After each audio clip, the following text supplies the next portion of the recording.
Beta, so today we are going to start with the very next topic, which is about DNA copying. Beta, first very important line about DNA copying it is most basic most basic process, basic event कह लो इसे event in reproduction. बेटे पिछली बार मैंने DNA के structure में बारे में तो पढ़ा दिया था थोड़ा, बट आज मैं थोड़ा उसे लिखवा भी देता हूँ. जैसे मैंने वो कल डीएनए को ही कंटिन्यू करता हूँ थोड़ा सा पहले, उसके बाद मैं डीएनए कॉपिंग पे आऊँगा. So let me continue with the DNA. Last video के अंदर डायग्राम के नीचे आप लिख लेना डीएनए के बारे में थोड़ा. बेटा अब डीएनए होता क्या है, इसकी फुल फॉर्म है डी ऑक्सी राइबो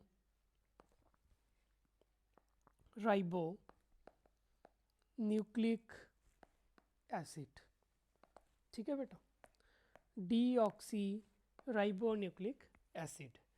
बेटा अब क्या है, मैंने आपको पहले पढ़ा दिया, बस उसे बस लिखवा रहा हूँ. The cell has a nucleus, ठीक है, विच हैज़, न्यूक्लियस के पास क्या है, chromosomes, which further contains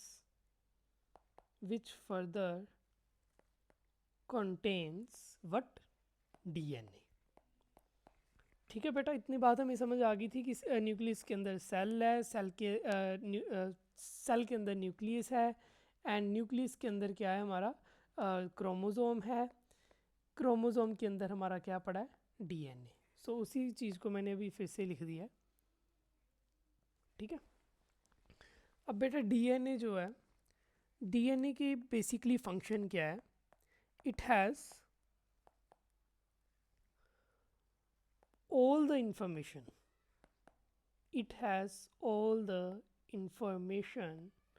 that parents transfer to its progeny. बेटे प्रोजनी क्या होता है, बच्चे होते हैं प्रोजनी. बेटा अब डीएनए के पास क्या था, सारी की सारी इंफॉर्मेशन पड़ी हुई है जो कि पेरेंट जो है वो अपने बच्चों को ट्रांसफ़र करता है. बेटे अब इसी चीज़ को थोड़ा सा मैं आपको समझाता हूँ क्या कहना क्या चाह रहा है. बेटे देखो, जब भी मैंने डीएनए बनाया, मैंने हमेशा डीएनए ऐसा बनाया, एक ऐसा एंड फिर नीचे ऐसा, है ना. सो बेटे for now let me use a different colour for one segment. ये लो, ठीक है बेटा, एक ऐसा एंड एक ऐसा. ठीक है, अब बेटा इस ये मैंने दो कलर आपको समझाने के लिए दिए हैं. अब होता क्या है, हमारी बॉडी में एक डीएनए कॉपिंग होती है जब भी कोई भी अब सपोज करो आप अपने पेरेंट्स ऐसे दिखते हो ना, अगर आपके पेरेंट्स का रंग थोड़ा गोरा है तो ज़्यादातर बच्चों का भी रंग गोरा होता है. तो हमारे यहाँ वैसे भी पंजाब में ये बात कहती है कि अपने प्यो ते गया अपनी माँ ते गया. So why is that so, let us try to go to the deeper roots of that. No बेटा व्हाट हैपन्स, डीएनए के पास डबल हेलिकल स्ट्रक्चर है. कैसा स्ट्रक्चर है, ये डबल हेलिकल स्ट्रक्चर है. एक ब्लू वाली लाइन चलती है, एक रेड वाली साथ साथ में चलती है. बेटा ये जो ब्लू वाली है ना, ये मेल से आती है. किससे आती है, मेल से आती है या फिर फादर से आती है. ये जो रेड वाली है ये फीमेल से आती है या फिर किससे आती है, मदर से आती है. ये मदर्स की कॉपी है. अब ऐसा है कि सपोज करो कि आपकी मदर और आपके फादर ने क्या करना है, जब किसी की शादी होती है, सपोज थोड़ा इजी एग्जांपल लेते हैं.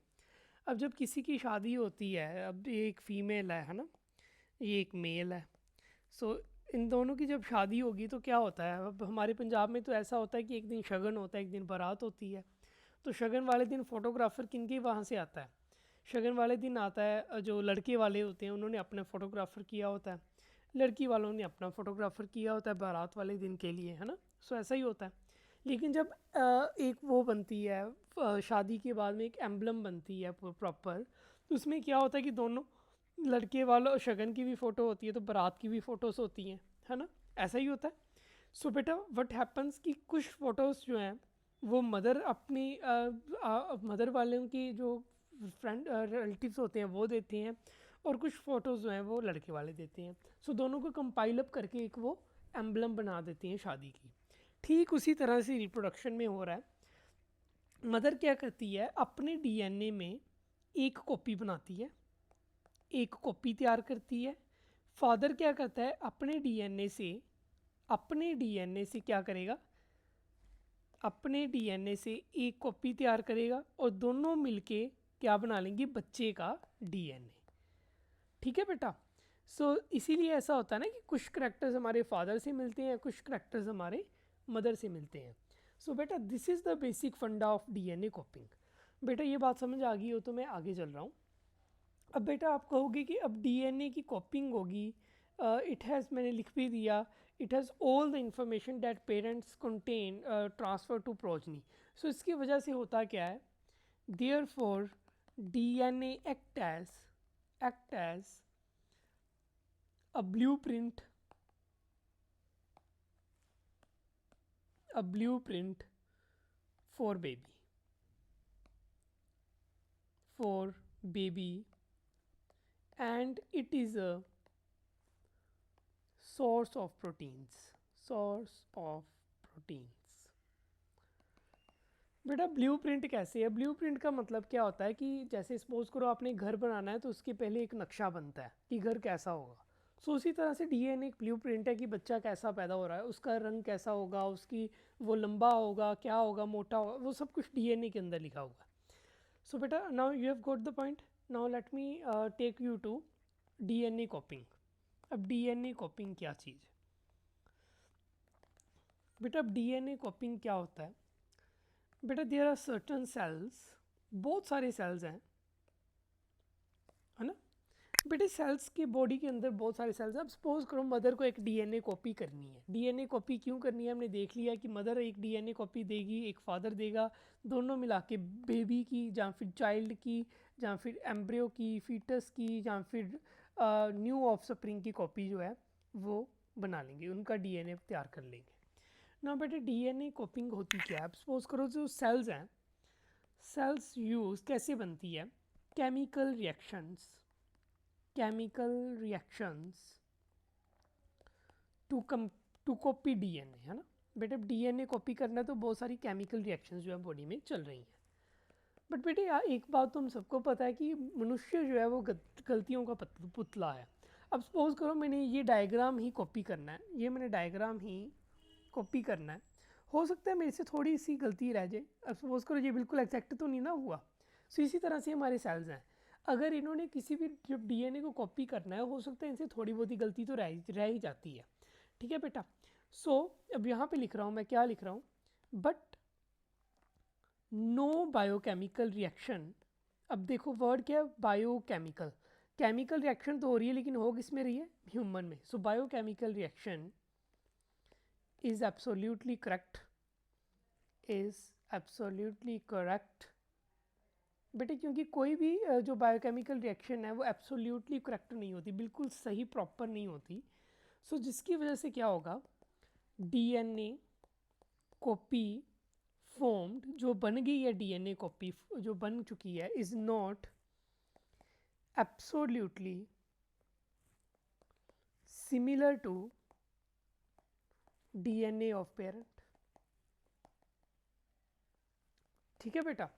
अब सपोज करो जी फादर ने भी अपने डीएनए से एक डीएनए कॉपी तैयार हुई, तो इसमें भी थोड़ी सी गलती होगी, है ना, थोड़ी सी गलती होगी। मदर ने अपने डीएनए से, उसमें भी थोड़ी सी गलती होगी। सो जब बेबी का डीएनए बनेगा वो इसलिए बिल्कुल पेरेंट की तरह तो नहीं होगा। अगर बेटा डीएनए बिल्कुल ही पेरेंट्स की तरह होता तो बच्चा बिल्कुल ही अपने माता पिता की तरह दिखता, बट ऐसा तो नहीं होता। हम अपने माता पिता की तरह दिखते ज़रूर हैं लेकिन बिल्कुल तो नहीं दिखते। सो इस क्यों नहीं दिखते, क्योंकि डीएनए की जो कॉपी है उसमें थोड़ी सी मिस्टेक्स हो जाती हैं। So there will be some changes in DNA, है ना, कुछ तो चाहिए, डीएनए में चेंजेस होंगे ही होंगे। So DNA of new offspring. अब बेटा ये जो चेंजेस होंगे इसकी वजह से क्या होगा कि डीएनए पे करता है क्या, ये प्रोटीन बनाता है। हमने पहले ही बात कर ली थी कि डीएनए क्या बनाएगा, प्रोटीन बनाएगा, जैसे कि वो प्रोटीन बनाता है हमारे मेलानिन पिगमेंट के लिए, तो हम गोरे होते हैं या फिर काले होते हैं।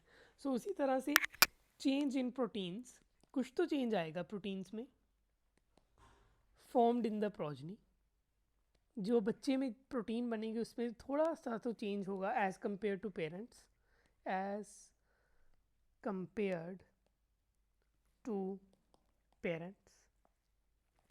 सो बेटा उसकी वजह से क्या होगा, next line, as compare to parent थोड़ा बहुत तो चेंज आएगा ही आएगा।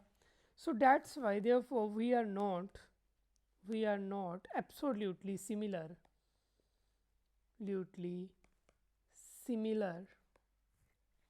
टू आवर पेरेंट्स, है ना बेटा। इसीलिए हम बिल्कुल अपने पेरेंट्स की तरह हूबहू तो नहीं दिखते, बिकॉज पहले बता दिए DNA act as blueprint for body design offspring. ठीक है बेटा। अब बेटा आगे आते हैं, अगले कंसेप्ट पर आते हैं कि अब हमने देखा कि ये जो डीएनए कॉपिंग है इसकी वजह से हुआ क्या, कुछ चेंजेस आ गए किसमें, डीएनए में। सो बेटा इन चेंजेस को हम कहते क्या हैं, जी डीएनए कॉपी लीड्स टू, क्या आ गया, इसको वेरिएशंस कहते हैं। सो ये जो चेंजेस आ रहे हैं ना पेरेंट्स से अलग जो बच्चा बन रहा है वो क्या है, वेरिएशंस। ठीक है बेटा। अब इसमें ना एक क्वेश्चन आता है आपको, इम्पोर्टेंस ऑफ डीएनए कॉपिंग। सो इसलिए इसे लिखना ज़रूरी है, इम्पोर्टेंस ऑफ डीएनए कॉपिंग। ठीक है बेटा। So number 1, DNA copying leads to variations and these variations act as footsteps for evolution। ठीक है बेटा। नंबर 2 की है बेटा, that DNA कॉपिंग is accompanied by formation of additional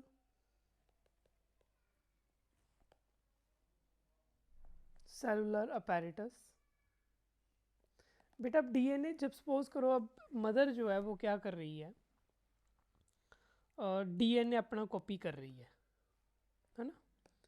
क्यों कर रही है, क्योंकि इसने इसको बच्चे को भी देना है, अपने होने वाले बच्चे को देना है। फादर भी एक अपना डीएनए कॉपी कर रहा है क्योंकि उसने भी अपने बच्चे को देना है। बेटा अब डीएनए जब जाएगा तो वो हवा में तो रहेगा नहीं। अब डीएनए को इनक्लोज करने के लिए क्या है, हमें एक सेल भी चाहिए। सो साथ साथ में एक सेलुलर स्ट्रक्चर भी बन रहा है जिसमें ये जो डीएनए है वो इनक्लोज रह सके। सो दिस इज, सपोज करो ये सेल बन गया, ये सेल बन गया और मेल ने भी एक ऐसा सेल बना लिया। सो सेल के अंदर क्या पड़ा होगा, डीएनए होगा, क्योंकि डीएनए हमेशा ही न्यूक्लियस के सेल के अंदर ही रहेगा। एक सेल बनेगा जिसके अंदर न्यूक्लियस होगा, न्यूक्लियस के अंदर क्रोमोसोम होगी जिसके अंदर डीएनए पड़ा होगा। सो बेटे I hope you have got the point कि जब भी रिप्रोडक्शन होगी तो होगा क्या, साथ साथ में एक एडिशनल सेलुलर पैटर्स भी बन रहा होगा। सो बेटा हम बात करेंगे ये जो एडिशनल सेलुलर पैटर्स है इसे हम गैमीट्स कहते हैं। क्या कहते हैं, गैमीट्स कहते हैं। गैमीट्स के अंदर क्या पड़ा होता है, एक डीएनए की कॉपी पड़ी होती है जो कि फीमेल या फिर मेल जो है वो अपने बच्चे को देगा। ठीक है बेटा। सो याद रखो ये जो साइन है ये वाला, ये फीमेल के लिए यूज़ होता है, एंड ये जो साइन है ये मेल के लिए ज़रूरी होता है, यूज़ होता है। सो आप इस चीज़ को याद रख लो क्योंकि मैं अपनी वीडियोस में इसी को ही यूज़ करता हूँ ज़्यादातर। So DNA copying is accompanied by formation of cellular apparatus। ठीक है बेटा, टू मेंटेन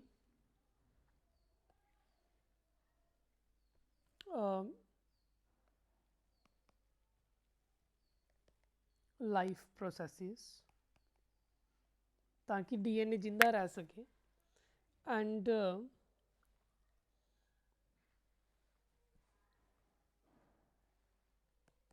आगे क्या होगा, now listen to me very carefully. अब जितने भी जो डीएनए कॉपिंग होती हैं, ये अपने इससे होता क्या है बेटा, बेसिकली होता क्या है इससे, नंबर 3 पे आते हैं हम। It provides stability to population of a species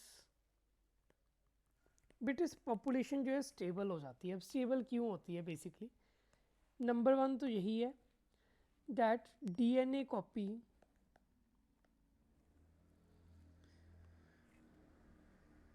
maintains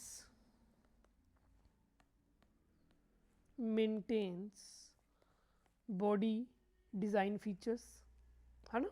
ये तो मैंने पहले ही बता दिया कि जो DNA वो बॉडी डिज़ाइन के फीचर्स को मेंटेन करता है।